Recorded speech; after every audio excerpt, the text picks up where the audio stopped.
Halo Sobat Investasi, kembali lagi di Pods Ngopi. Bersama aku, Laura. Aku anggota KSPM, anggota divisi Humas. Dan pada Pods Ngopi kali ini, kita akan membahas mitos dan fakta tentang investasi yang milenial betul berpengaruh. Dan di sini sudah ada bersama kita narasumber kita pada Pods Ngopi kali ini, salah satu anggota dari KSPM. Boleh nih perkenalan dulu. Oke, tes tes. Perkenalkan, nama saya Imran Rosyadi. Saya sebagai manajer dari divisi edukasi KSPM di UPR Generasi Kedua. Oke, itu dia tadi ya teman-teman, kita udah temani bersama Bang Imron dari divisi edukasi.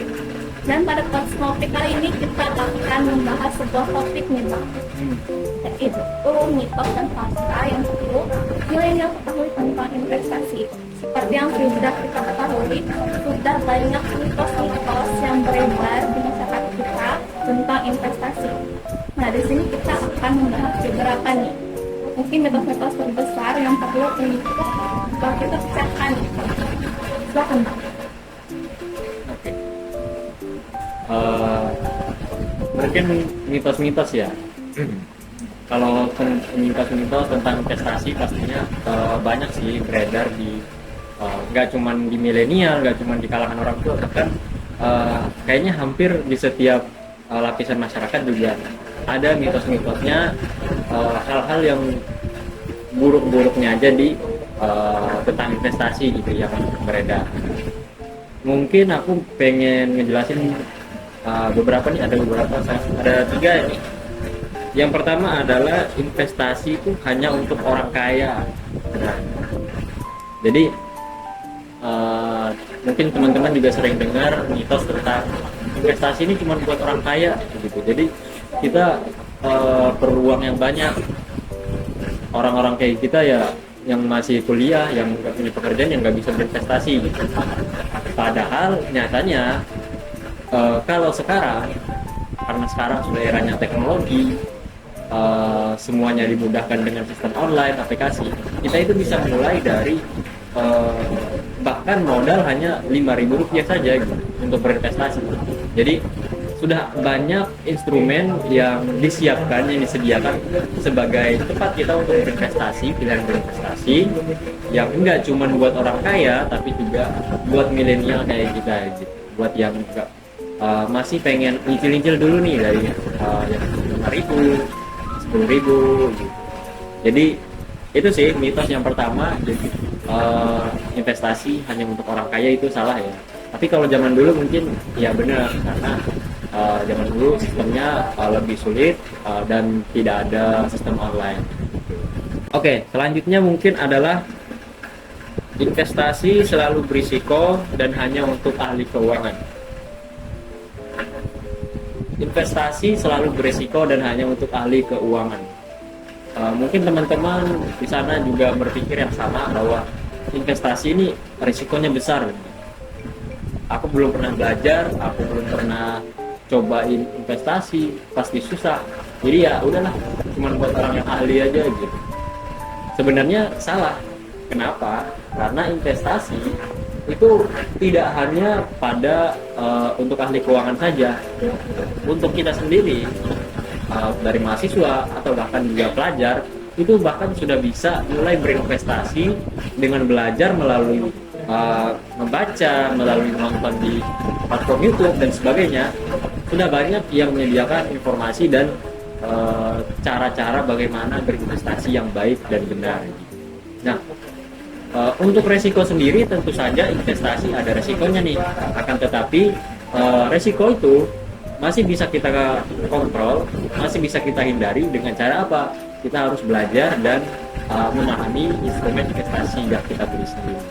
Nah, jadi itu tadi ya, tidak hanya untuk ahli keuangan, tapi kita yang milenial juga bisa mulai berinvestasi dengan belajar sendiri di rumah, atau nih boleh teman-teman kalau ada di lagi mahasiswa, kalau di kampus ada cari organisasi namanya kelompok studi pasar modal.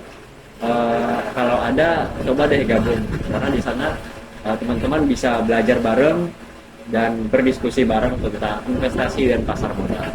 Selanjutnya mitosnya itu adalah milenial terlalu muda untuk berinvestasi.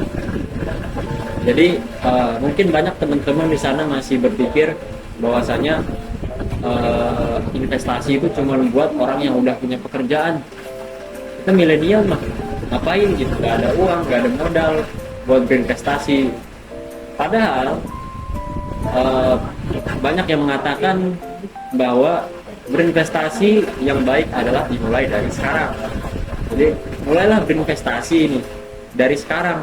Pilih platform investasi atau instrumen investasi yang sesuai dengan resiko teman-teman dan kemudian sesuaiin sama modal teman-teman.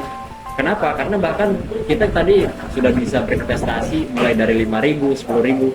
Jadi apa salahnya kita mulai berinvestasi dari sekarang? Nah, jadi itu tadi mitosnya. Kalau milenial tidak bisa berinvestasi.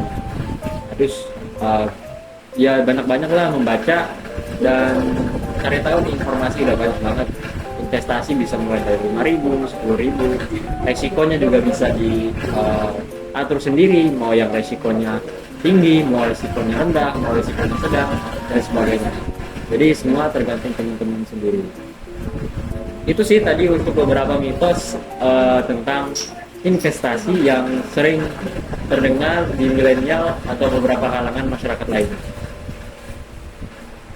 Oke, itu dia tadi ya teman-teman, untuk 3 mitos besar yang mungkin juga teman-teman sudah sering dengar gitu. Pertama tadi ada investasi hanya untuk orang kaya, ini sudah jelas salah ya teman-teman. Tadi sudah dibahas Horimon juga, kita bisa berinvestasi hanya dengan modal kecil gitu kan. Selanjutnya yaitu yang kedua, investasi selalu berisiko dan hanya untuk ini juga salah ya teman-teman. Kita juga sebenarnya hanya dengan pemahaman dasar ya, kita sudah bisa untuk memulai investasi. Dan mitos yang terakhir yaitu milenial terlalu muda untuk berinvestasi, dan ini juga salah ya teman-teman. Padahal teman terbaik investasi itu justru waktu ya, jadi lebih baik kita mulai awal dan sedini mungkin. Oke, selanjutnya nih teman-teman, dengan stigma-stigma negatif yang sudah terdengar dari masyarakat, mungkin milenial ini justru takut gitu untuk memulai investasi. Nah, bagaimana nih Bang cara mengatasi ketakutan para milenial terhadap investasi ini? Oke, bagaimana cara kita mengatasi ketidakpercayaan milenial ya tentang investasi? Nah, jadi mungkin saya ingin perkenalkan sedikit KSPM BPR ini. Adalah salah satu tujuannya adalah untuk memperkenalkan investasi dan pasar modal yang baik dan benar kepada masyarakat, mulai dari siswa, mahasiswa, bahkan masyarakat yang lebih tua begitu. Nah, salah satu cara untuk kita memberikan mengatasi ketidakpercayaan milenial bagi investasi. Yang pertama, kalau kita tahu kan bahwa milenial ini adalah orang Gen Z zaman sekarang. Zaman sekarang milenial ini cukup sulit untuk membaca dan literasi itu sudah cukup kurang. Kenapa? Karena banyak lebih ketertarikannya kepada short video dan TikTok dan sebagainya gitu. Jadi minat baca dan literasi kurang. Sehingga apa? Sehingga informasi yang ingin mereka saring, ingin mereka dapatkan itu instan, tidak terlalu panjang lebar dan tidak terlalu pendek gitu. Sehingga bagaimana caranya? Nah, yang pertama adalah kita memberikan edukasi. Edukasinya bisa melalui berbagai cara tuh. Kayak tadi, kalau teman-teman milenial sekarang lebih sukanya seperti short video dan sebagainya, kita bisa mulai memberikan edukasi melalui platform-platform yang mudah dijangkau oleh teman-teman milenial, sehingga teman-teman dari milenial juga bisa mudah untuk mendapatkan informasi, sehingga ketidakpercayaan itu bisa teratasi melalui literasi secara digital, secara video. Oke, yang selanjutnya adalah kita menjelaskan tentang produk-produk investasi yang mudah dipahami dan juga mudah diaplikasikan oleh teman-teman milenial. Karena kita tahu ada macam-macam instrumen investasi nih, ada tanah, ada emas, ada saham dan sebagainya. Jadi kita harus bisa mengenalin investasi yang memang bisa dilakukan oleh milenial sendiri dan tidak sulit untuk dipelajari oleh para milenial. Sehingga apa? Sehingga ketidakpercayaan itu masih bisa kita atasi dengan cara yang lebih mudah dan lebih nyaman untuk diterima teman-teman milenial. Salah satunya adalah mungkin kita bisa mengenalin produk reksadana. Jadi kalau teman-teman tahu, produk reksadana itu adalah produk yang isinya itu adalah instrumen keuangan, instrumen investasi, ada di sana ada obligasi, ada saham dan sebagainya. Akan tetapi ketika kita membeli reksadana, maka saham-saham dan juga instrumen investasi itu akan dipilihkan oleh manajer investasi sesuai dengan tingkat resiko yang ingin kita ambil gitu. Jadi kan enak kan, mudah kan buat teman-teman milenial, nggak perlu pusing-pusing mikirin milih saham apa, milih investasi di mana.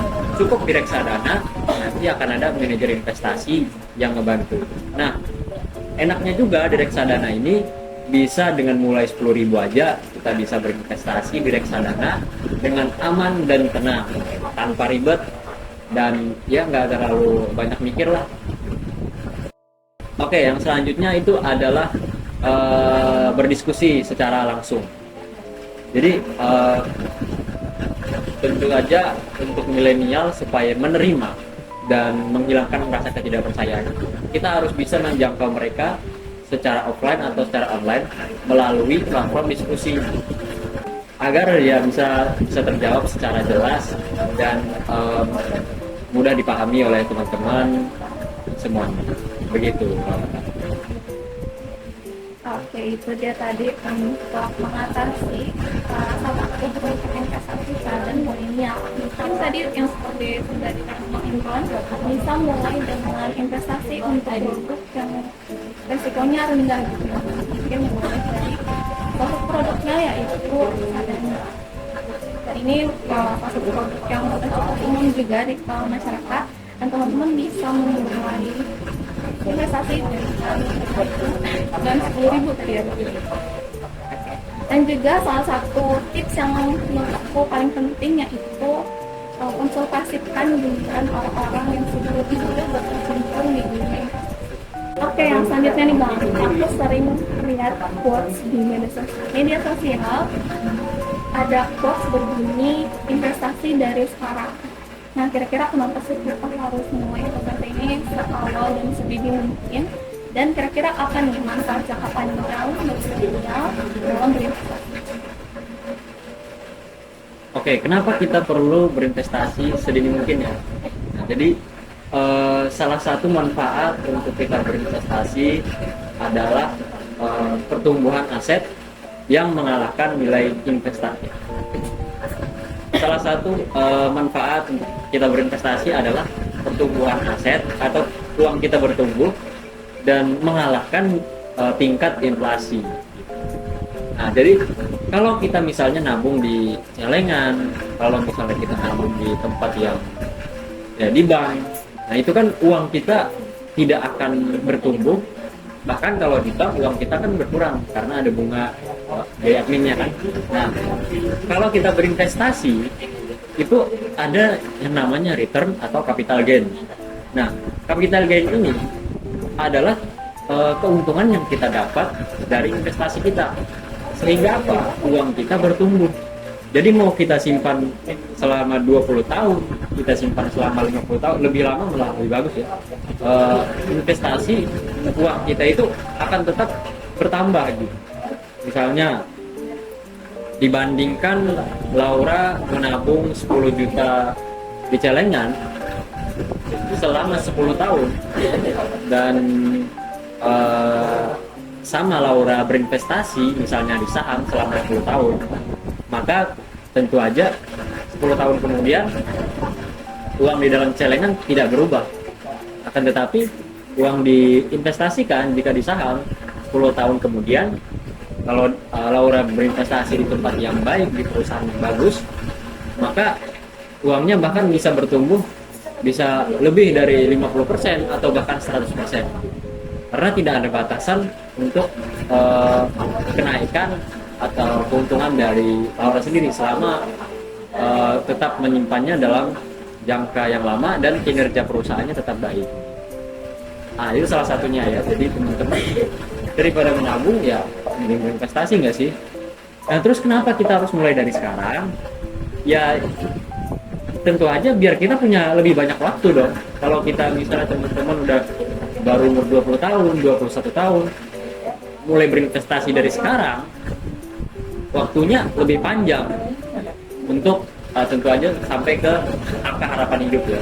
Sampai ke angka mungkin teman-teman harapannya pensiun untuk 50 tahun. Gitu. Jadi waktunya bisa lebih panjang.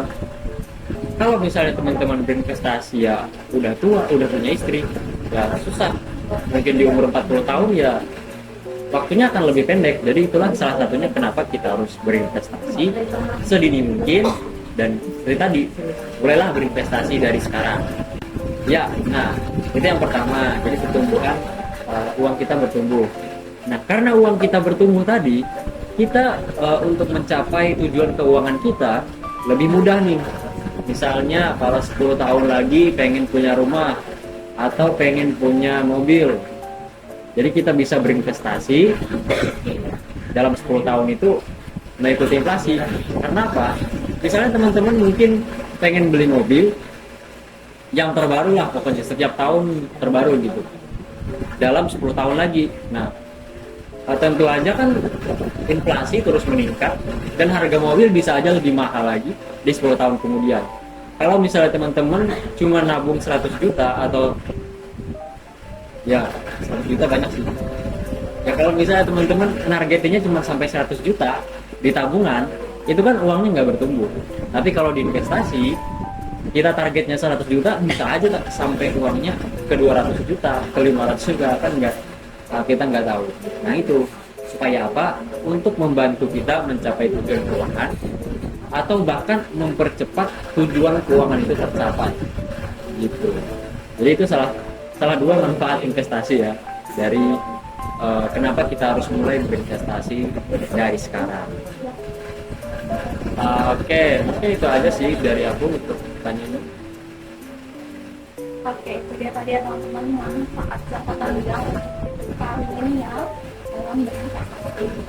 Oke, selanjutnya nih Bang, gimana sih kita sebagai milenial memilih investasi yang cocok dengan pribadi kita? Mengingat orang ini kan ada yang beda-beda, ada yang takut rugi, ada yang berani gitu kan ngeluarin uang langsung banyak gitu kan, beda-beda. Gimana Bang? Oke. Ada beberapa cara buat kita teman-teman menyesuaikan sama yang namanya profil resiko. Jadi profil resiko itu adalah tingkat toleransi kita terhadap suatu kemungkinan resiko terhadap investasi. Jadi ada beberapa nih untuk instrumen investasi yang disiapkan, yang disediakan oleh pemerintah Indonesia sesuai dengan profil resiko kita masing-masing. Salah satunya yang pertama ada konservatif, yaitu tingkat resiko bagi orang yang sangat takut akan kerugian. Kemudian ada moderate yang masih bisa toleransi kerugian tapi dalam batas tertentu. Kemudian ada agresif nih, orang yang sangat berani mengambil kerugian, mengambil resiko kerugian yang sangat besar, dan karena mereka mencari keuntungan, potensi keuntungan yang sangat besar. Jadi itu ada 3. Nah, mungkin teman-teman bisa untuk berkaca dulu, aku di resiko level yang mana nih? Resiko konservatif, moderate, atau agresif. Nah, kalau misalnya teman-teman di resikonya konservatif, artinya tidak ingin yang terlalu beresiko, salah satunya boleh mulai berinvestasi di reksadana. Kalau di pasar modal, yang paling baik untuk yang konservatif itu adalah reksadana. Kenapa? Karena untuk investasi di dalamnya, aset-aset yang ada di dalam reksadana itu sendiri itu dibantu oleh manajer investasi untuk dipilihkan. Jadi teman-teman nggak perlu berpikir capek-capek, nggak perlu pusing-pusing, cukuplah beli reksadana yang nanti akan dibantu oleh manajer investasi untuk memilihkan aset-aset apa yang ada di dalam reksadana tersebut. Jadi kan ya sudah ada backingan lah ahli gitu. Nah kemudian untuk reksadana sendiri resikonya lebih rendah untuk kerugian. Kenapa? Karena reksadana fluktuatifnya sangat kecil, tidak sebesar fluktuasi harga saham, tidak sebesar fluktuasi harga yang lainnya seperti obligasi dan sebagainya. Nah kemudian kalau teman-teman resikonya moderate, bisa berinvestasi, memilih instrumennya, salah satunya adalah obligasi, kemudian ada di saham, tetapi pilihlah di saham yang benar-benar baik dan blue chip. Kalau misalnya teman-teman agresif, ya teman-teman bisa pilih di saham langsung berinvestasi di saham, yang pastinya dengan belajar terlebih dahulu dan melakukan analisis terlebih dahulu. Nah, jadi itu sih gimana caranya biar kita tahu nih profil risiko ya tadi, gitu. Itu Laura. Oke, itu dia tadi ya teman-teman 3 tingkat risiko dalam berinvestasi. Silahkan disesuaikan aja sama tingkat toleransi kerugian yang teman-teman dapat. Oke, selanjutnya nih Bang, kalau kita tadi sudah membahas mitos yang beredar di masyarakat, kita juga sudah bahas tentang tingkat risiko dalam berinvestasi. Nah sekarang kita masuk ke pertanyaan belajar bagaimana nih tips untuk memulai investasi dengan dana terbatas yang dimiliki milenial. Oke, bagaimana cara kita untuk mungkin aku pengen sharing tentang gimana aku pertama kali mulai berinvestasi aja ya. Jadi ketika itu aku pengen berinvestasi tapi nggak berani nih masuk di saham waktu awal. Jadi aku tahu ada yang namanya reksadana, aku coba-coba aja gitu, coba berinvestasi di reksadana dan simpel-simpel lah memilih manajer investasi mana yang trusted dan punya return yang baik. Nah, kemudian sambil aku berinvestasi di reksadana, aku belajar tentang analisis perusahaan, analisis emiten saham, sehingga setelah aku udah merasa pede, ya aku mulai berinvestasi di saham sampai sekarang. Mungkin cukup simpel untuk langkah-langkahnya, tapi aku pengen saranin ke teman-teman bahwa kalau berinvestasi kita harus punya tujuan. Jadi teman-teman tetapin dulu tujuannya berinvestasi mau selama berapa tahun, mau jangka waktunya mau sepanjang apa, mau sampai tua, mau untuk pensiun, mau untuk beli rumah, mau untuk menikah, atau untuk beli mobil, atau mau beli gunung, silahkan. Tujuannya dibebaskan, asalkan ya, karena itu nanti akan menentukan gimana profil resiko teman-teman, gimana uang yang harus disisihkan, dan jangka waktunya yang harus ditempuh gitu untuk mencapai tujuan itu. Itu sudah tujuan. Kemudian teman-teman harus bisa mengatur keuangan. Jadi pastikan teman-teman punya dana darurat, kemudian sudah mengatur keuangan cash flow-nya yang baik, tidak banyak utang, terus tidak lebih banyak pengeluaran daripada pendapatan. Jadi teman-teman harus mengatur cash flow pribadi terlebih dahulu. Siapin dana darurat, siapin untuk kebutuhan, kemudian untuk keinginan, belanja dan sebagainya diporsir. Nah, sehingga apa? Sehingga teman-teman bisa punya konsistensi untuk berinvestasi. Sisihkanlah misalnya untuk berinvestasi 10% dari pendapatan selama 1 bulan, dan secara berkala 1 bulan sekali selalu mulai menabung untuk berinvestasi dan konsisten. Kuncinya adalah konsisten, dan jangan lupa untuk selalu memantau instrumen investasi kita Dan ya sekali-sekali lah lihat berita gitu, ekonomi lagi gimana, ekonomi lagi bagus apa enggak dan sebagainya. Sama satu, jangan mudah untuk terpengaruh oleh omongan-omongan luar, jangan sampai FOMO dan sebagainya. Jadi kita harus on track, harus sesuai tujuan kita dan percaya sama apa yang kita investasikan. Gitu ya Pak. Oh, itu dia tadi ya teman-teman untuk tips bagaimana kita sebagai dunia menilai investasi dan dana terbatas. Oke, itu dia tadi teman-teman pertanyaan terakhir pada podcast kita kali ini. Bermanfaat banget dari jawaban-jawaban dari Bang Imron. Semoga dapat bermanfaat juga untuk teman-teman yang nonton. Dan ketemu lagi di podcast ngopi kita pada episode selanjutnya. Para teman.